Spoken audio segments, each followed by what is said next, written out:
Parity, innit? Parity, yeah, parity video. Yeah. But you know what? That makes a lot of sense because after a while, if you've taught someone for a while and they don't listen, leave it. On. Right, give me 2 Corinthians chapter 6. So,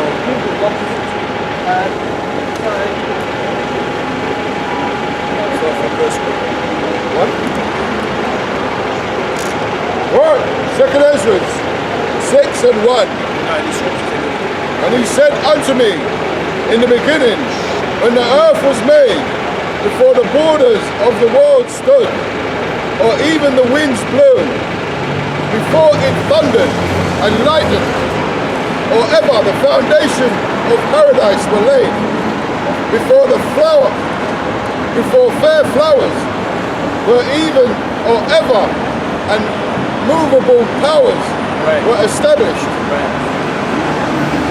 before the immutable multitude of angels were gathered together, or ever the heights of the air were lifted up, before the measures of the firmament were named, or ever the chimneys in Zion were hot, and ere the present years were sought out, and or ever the inventions of them that now sin were turned, before they were sealed that have gathered faith for a treasure.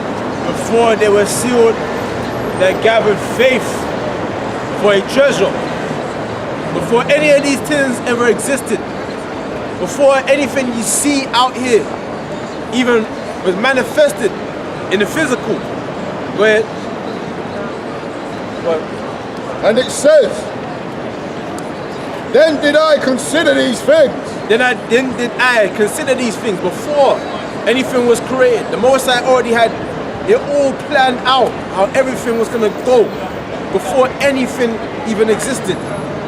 There was nothing but abyss. There's darkness. There was no stars, there was no cosmos, there was no nothing. Just in the beginning. In fact, read that in the beginning. Genesis chapter 1 verse 1.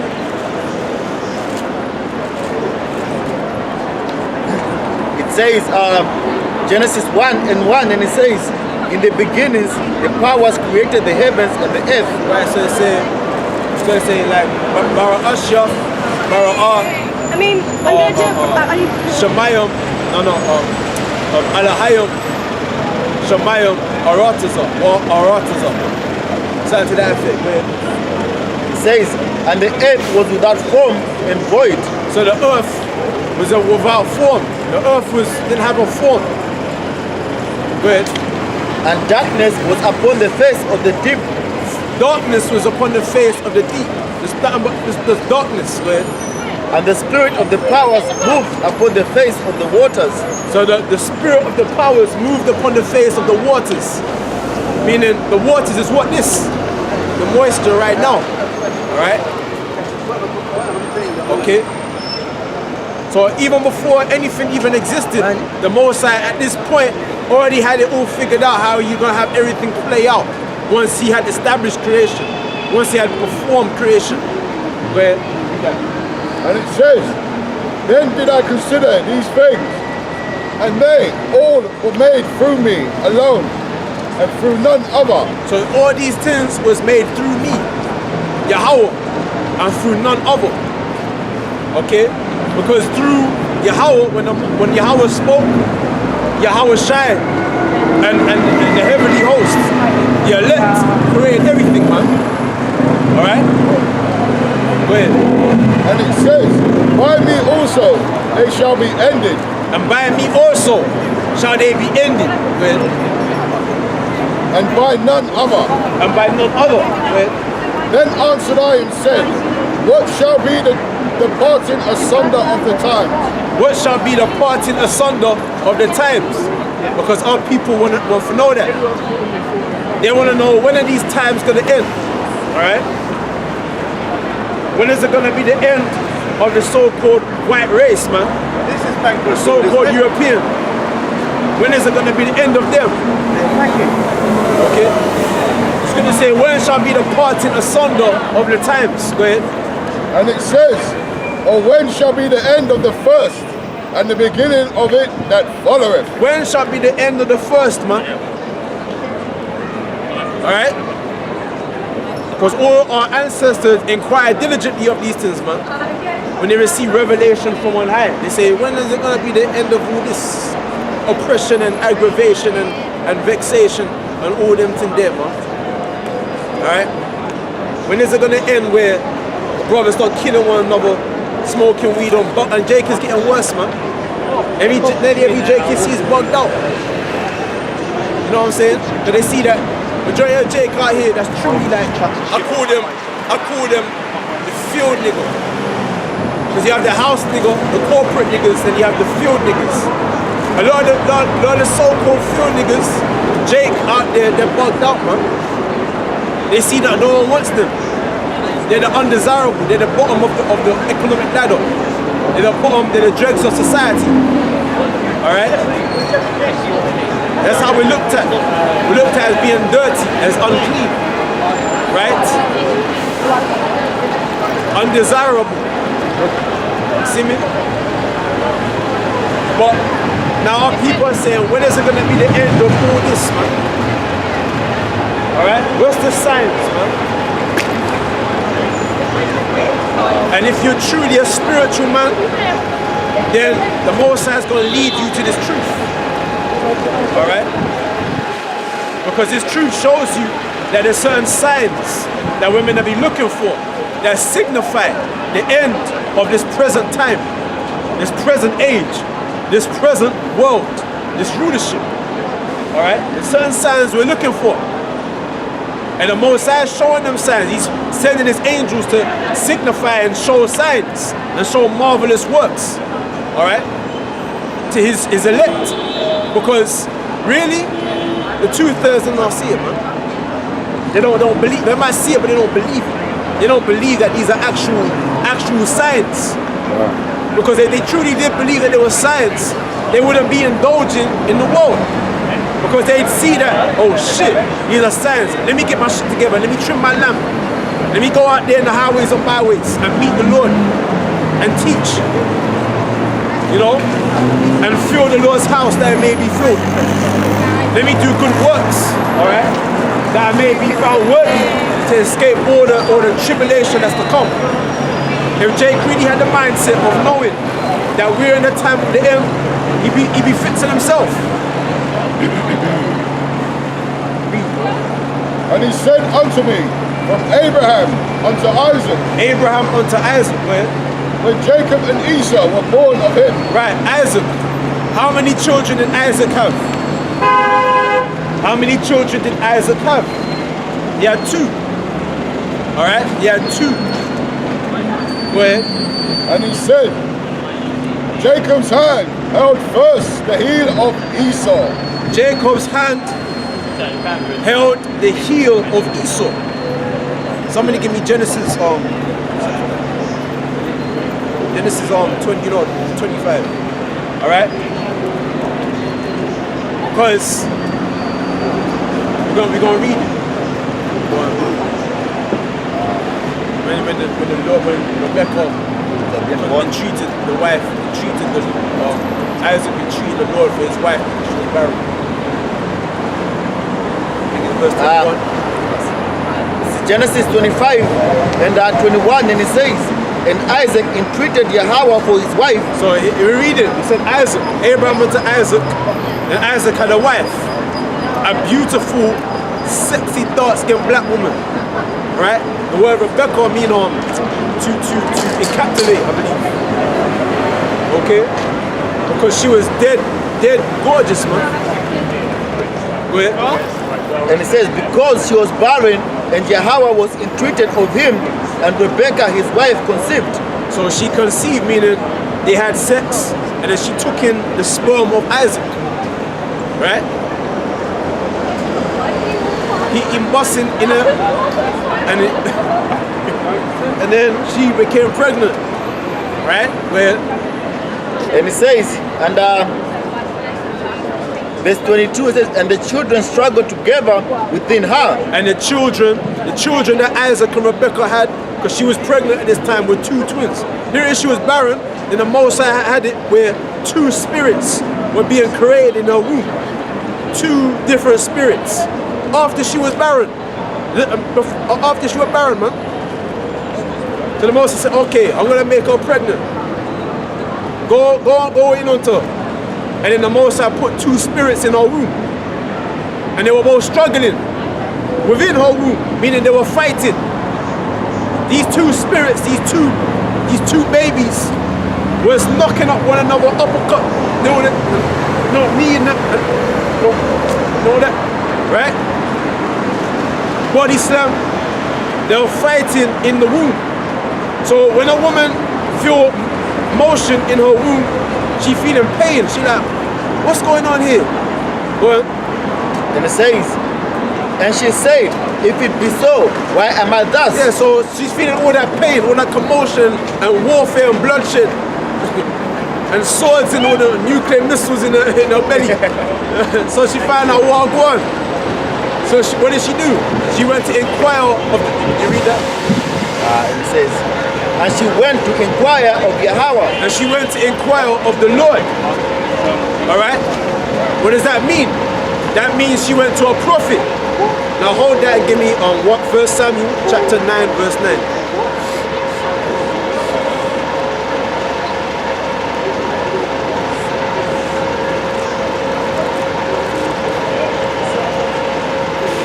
It's 1 Samuel 9 and 9, and it says, before time in Israel, when a man went to inquire of the Most High, when a man went to inquire of the Most High, where thus he spake, come and let us go to a seer.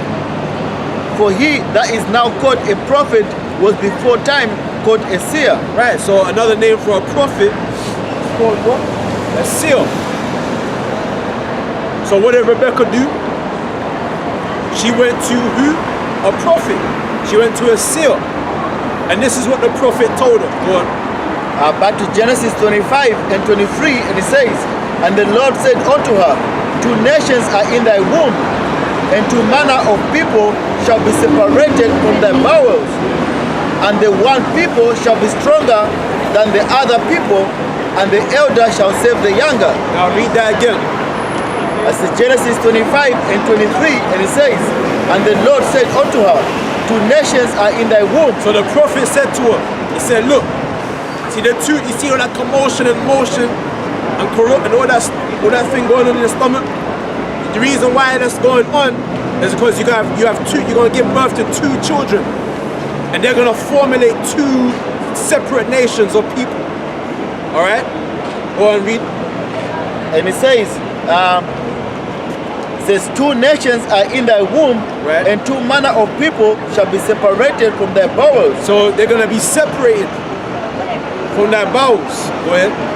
And it says, and the one people shall be stronger than the other people. So when these 2 nations are separated, right, one of them is going to be stronger than the other one. One ethnic group is going to be stronger than the other ethnic group, the other nation. Go ahead.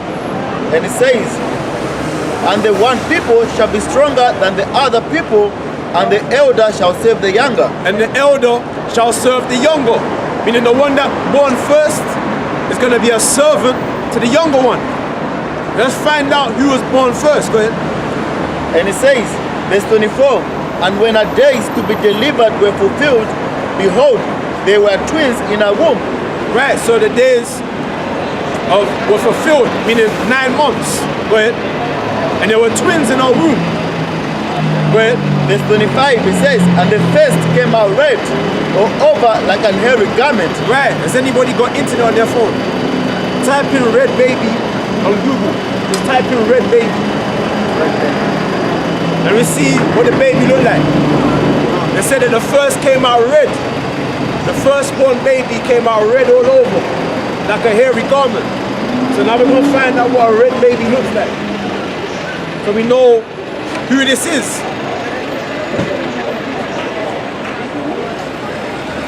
Alright? Because you have to find out the truth that we're reading. Okay? Right? I'm gonna say red baby, yeah? Let's show that. Nothing but white baby. Let's show meat as well. That red meat. Go on, show that.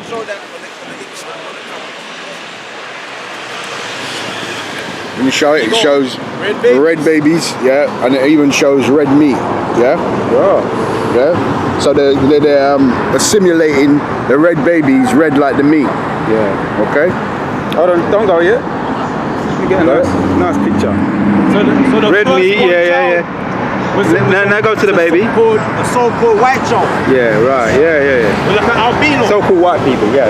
Basically like a white child, an albino. Because Rebecca and Isaac were two dark-skinned black people. Alright? And they said the first came out red. Okay? Go ahead, read on. Verse 25, he says, and the face came out red or over like an hairy garment. Yes, when you see a white baby crying, wow, the face goes red, isn't it? Because there's no melanin. Go ahead. He says, and they called his name Esau. And they called his name what? Esau. Alright? Now when you look at the word Esau, the word means wasted away is he. Wasted, his parents called him wasted away. Why? Because he had no melanin. He had clean leper. You know, leprosy. It's clean, no melanin. Go ahead. Verse 26, and after that came out his brother out, and his hand took hold on Esau's heel. Yeah, right, go ahead. And his name was called Jacob. And his name was called Jacob. Alright, so what we read, we said that the elder is going to serve the younger. So Esau, the so-called white race, that nation, is going to serve Jacob, the dark-skinned nation, us. Alright? Because we're the Israelites, we're the children of Jacob, we're the children of Israel. Alright? That's why I said that Jacob held the heel of his elder brother, Esau, symbolizing what? That we're gonna bring this man down from power. This is 2 Ezra 6 and 9. For Esau is the end of the world, and Jacob is the beginning of it that followeth. Go down, go. And it says, and he said, this is 2 Ezra 6 and 8. And he said unto me, from Abraham unto Isaac, when Jacob and Esau were born of him, Esau's hand held first the heel, Jacob's hand held first the heel of Esau. Right. For Esau is the end of the world, and Jacob is the beginning of it that followeth. And if you notice, it didn't describe Jacob. It didn't describe the outward appearance of Jacob. Because Jacob came out like any ordinary child. Dark skin, normal. But it specifically described Esau. Because Esau came out different than any other child. Alright? So read on. And it says, the hand of man is betwixt the heel and the hand. Other question, Ezra's asked thou not. Read when it says the end of the world is... Right, it says, for Esau is the end of the world, and Jacob is the beginning of it that followeth. Right, because Esau, the so-called Europeans or the so-called white race, this is their time, this is their rulership. It's their time of dominance, all right? But the end of this present time is them, the so-called Europeans. And it said that Jacob is the beginning of it that followeth. Who's Jacob? The so-called Negroes and Latinos, Hispanics. The people of West Africa, the Bantu, the Jamaican, and anybody that descend from these people on their father's side. We represent Jacob. We're the Israelites, all right? And we're going to inherit the kingdom to come. Because this kingdom right here is destined to be destroyed by nuclear fire. Because the Bible speaks about that. It speaks about Babylon being destroyed by fire. All right? We don't. And it says, Is that in the book of Daniel? What do you mean?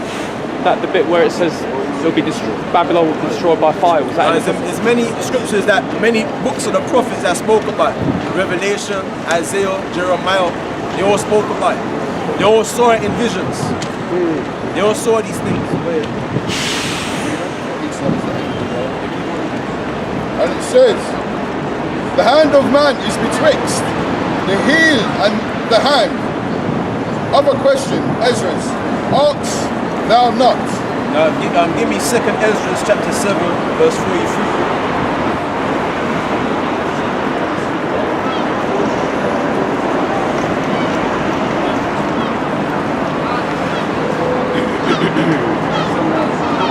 Right, this is 2nd Ezra 7 and 43. And it says, but the day of doom shall be the end of this time, and the beginning of the immortality for to come. Right, the day of doom shall be the end of this time. Right, because bad times is coming to this place. It's because you have a lot of these people walking around and they think that this place is going to continue forever. And they're going to grow old here and have children and grandchildren and grow old here and have you know, live out their life expectancy and all that. It's not going to happen. Alright? If you see what's going on in the news happening around the world, the different governmental leaders of the world are gearing up for this Third World War. Alright? So nuclear destruction is going to happen to America and this country too. Alright? But even before that, there's going to be martial law and all kinds of other things happening. Alright? That's what comprises the day of doom. Alright? That's going to be the end of this time. Alright? Go ahead. And it says, but the day of doom shall be the end of this time, and the beginning of the immortality for to come. And the beginning of the immortality for to come. That's right. Why? Because our kingdom, the kingdom that's to come, the new heavens and the new earth, that's going to be forever, man. That's going to be the eternal kingdom. The kingdom of heaven on earth, man, for our nation. That was promised to our ancestors and us, right? Because we deserve that, man. We've been in captivity underneath these other nations for far too long. And these other nations, our servants, have been ruling over us for too damn long. Now it's time for the Most High to give the crown over to his children, Right. which is us. Alright? You have something for it?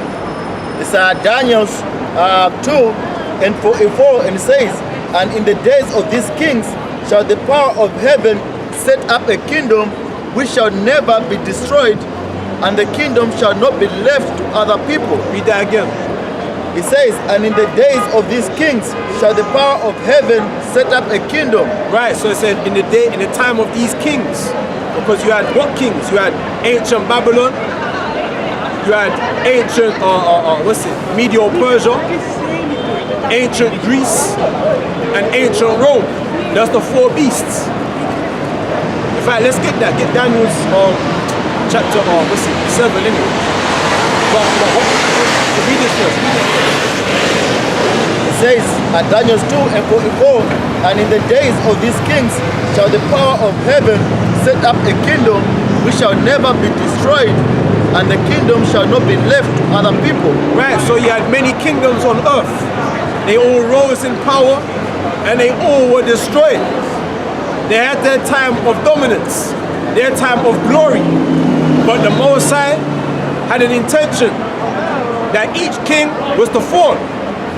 Right? Okay? But now the Most High's intention, his true intention, is to set up his rulership, his righteous kingdom that will never be destroyed, man. Alright? And who's gonna rule that kingdom? Read on. And it says, but it shall break in pieces and consume all these kingdoms, and it shall stand forever. Right.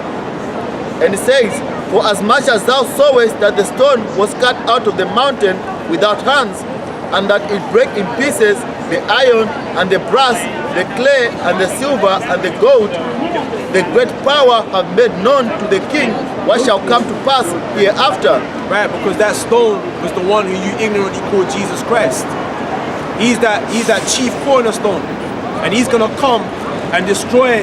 He's gonna, in fact, get Revelations 1 verse 7. Let's get into Yahawah coming back with the chariots. Okay? I was just thinking about chariots, you know. We're gonna bring out the chariots because people think that a white man coming back to save people.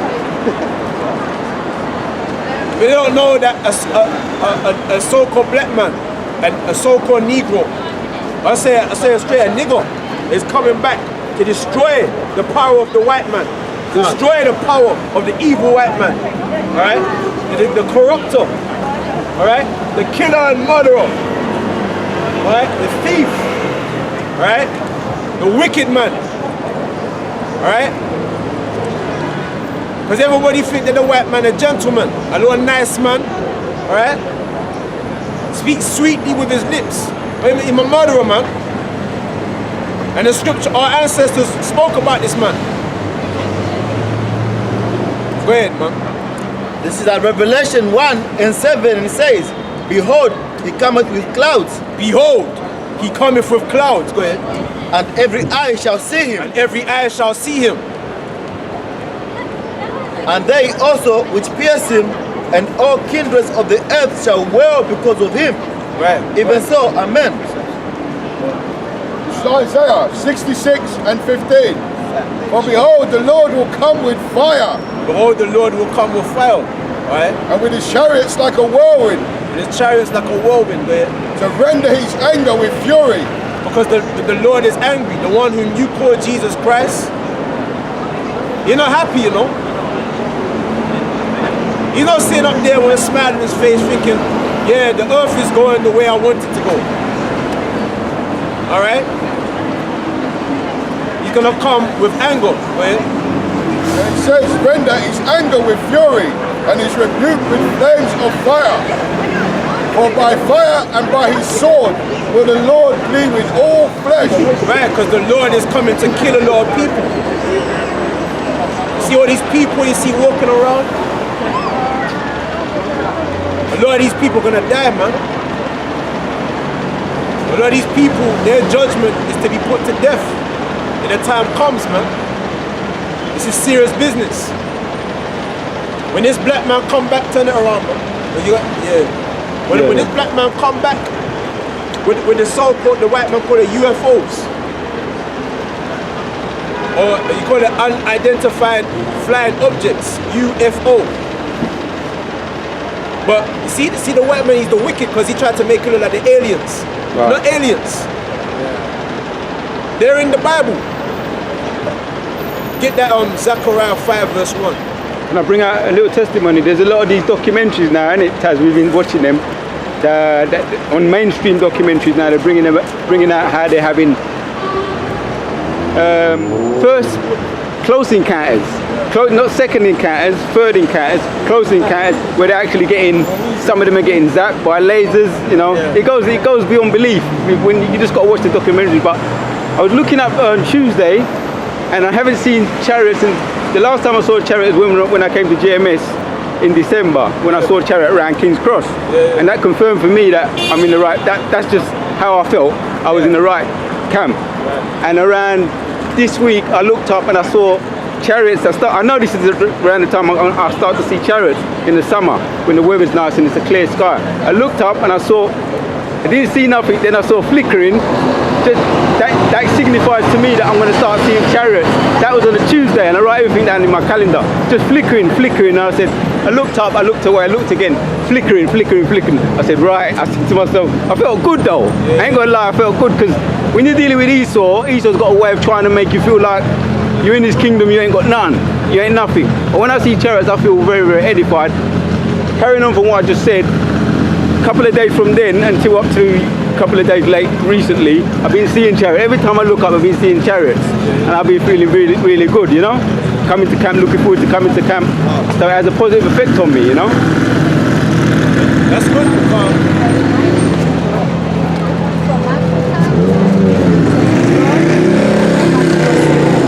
Where are you from? Tanzania. Alright. You like Bantu? Yeah, you're an Israelite. You're of our people. I was just praying when I saw it. I only visited when I go back to Kenya.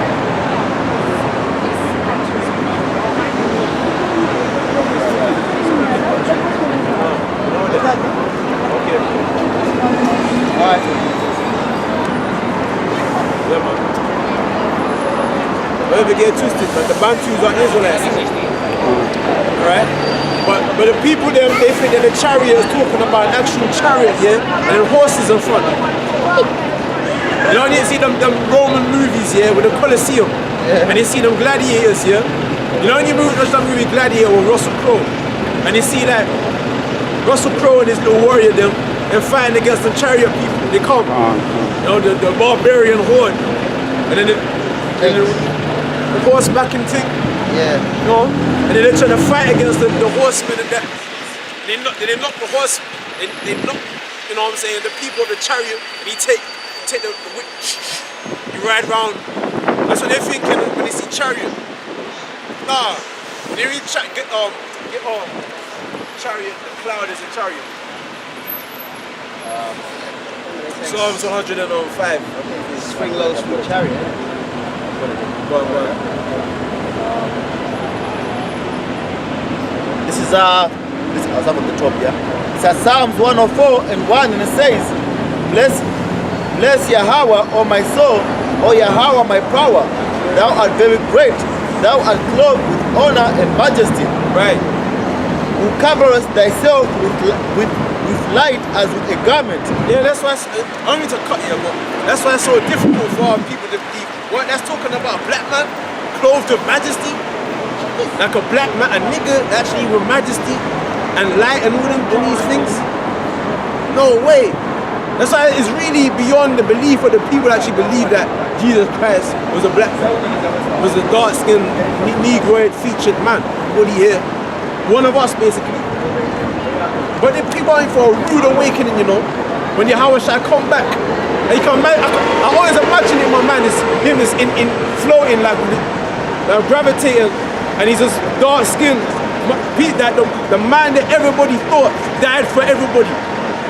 And that same man was a black man. Wow. And he's just standing there like that with the beard, you know, it's like that. You know what I'm trying to say? Garment and shit like Superman.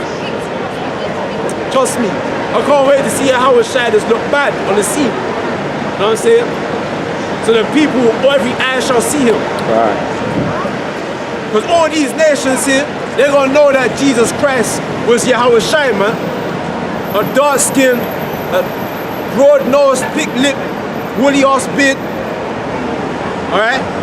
I'm telling you, Yahawah Shai, he's gonna start impaling motherfuckers, man. Serious time, big time murdering. Right. Yahawah Shai is coming back. He said that I don't come with peace, I came with sword. Alright? We done. So back to Psalms 104:2 says, Who coverest thyself with light as with a garment. Yeah, this is talking about a black man. Well, That's something. Yeah, that's why when they see the UFOs, they see the lights around it.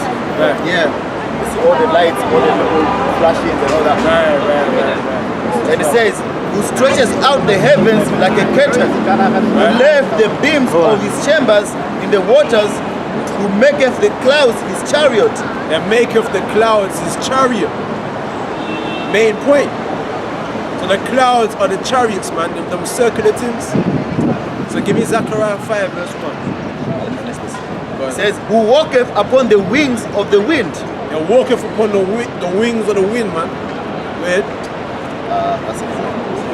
The rest goes with the angels. Yeah. Zechariah 5:1, and it says, Then I turned and lifted up mine eyes and looked, and behold, a flying robe. That's what he did. Yeah. He turned and he looked, and he saw a flying robe. Yeah. Like this thing. Like this.